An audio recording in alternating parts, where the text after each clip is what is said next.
parte 2, capítulo 10, a partir da pergunta 580, para fechar o capítulo e iniciar outro. O espírito que encarna para desempenhar determinada missão tem apreensões idênticas às de outro que o faz por provação? Não, porque traz a experiência adquirida. 581. Certamente desempenham missão os homens que servem de faróis ao gênero humano, que o iluminam com a luz do gênio. Entre eles, porém, há alguns que se enganam, que de par com grandes verdades, propagam grandes erros. Como se deve considerar a missão desses homens? Como falseadas por eles próprios. Estão abaixo da tarefa que tomaram sobre os ombros. Contudo, mister se faz levar em conta as circunstâncias. Os homens de gênio têm que falar de acordo com as épocas em que vivem.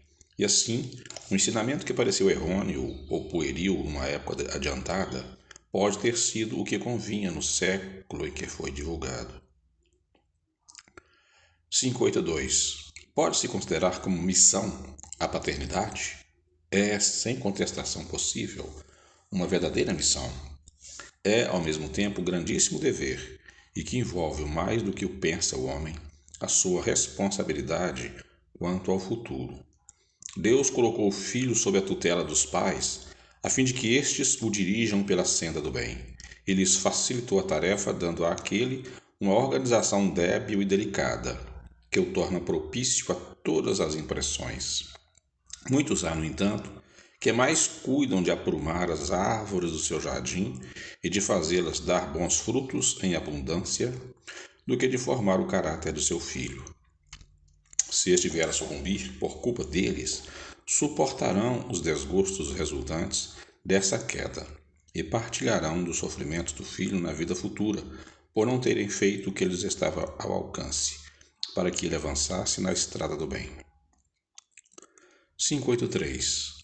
São responsáveis os pais pelo transviamento de um filho que envereda pelo caminho do mal, apesar dos cuidados que lhe dispensaram?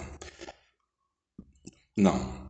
Porém, quanto piores forem as propensões do filho, tanto mais pesada é a tarefa, e tanto maior o mérito dos pais se conseguirem desviá-lo do mau caminho. 583A. Se um filho se torna um homem de bem, não obstante a negligência ou os maus exemplos de seus pais, tiram estes daí algum proveito? Deus é justo.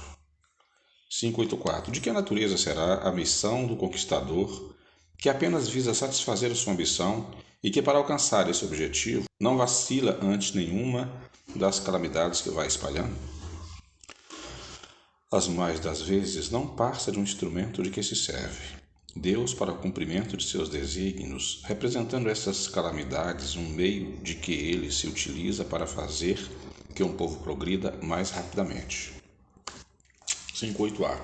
Nenhuma parte tendo na produção do bem que dessas calamidades passageiras possa resultar, pois que visava um fim todo pessoal, aquele que dela se constitui instrumento tirará não obstante proveito desse bem?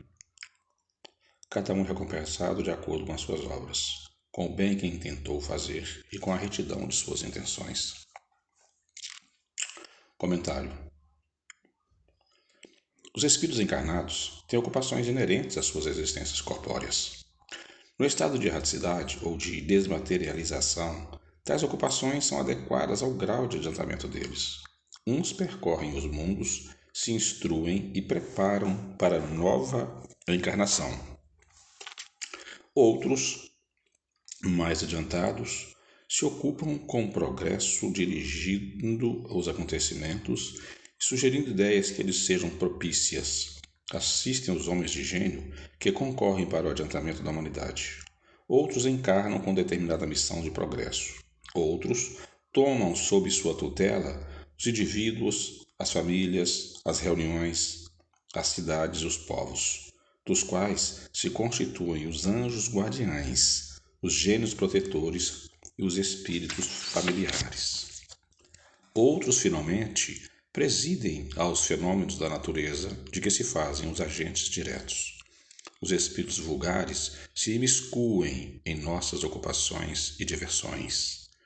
Os impuros ou imperfeitos guardam em sofrimentos e angústias o momento em que praz a Deus proporcionar-lhes meios de se adiantarem. Se praticam o mal, é pelo despeito de ainda não poderem gozar do bem.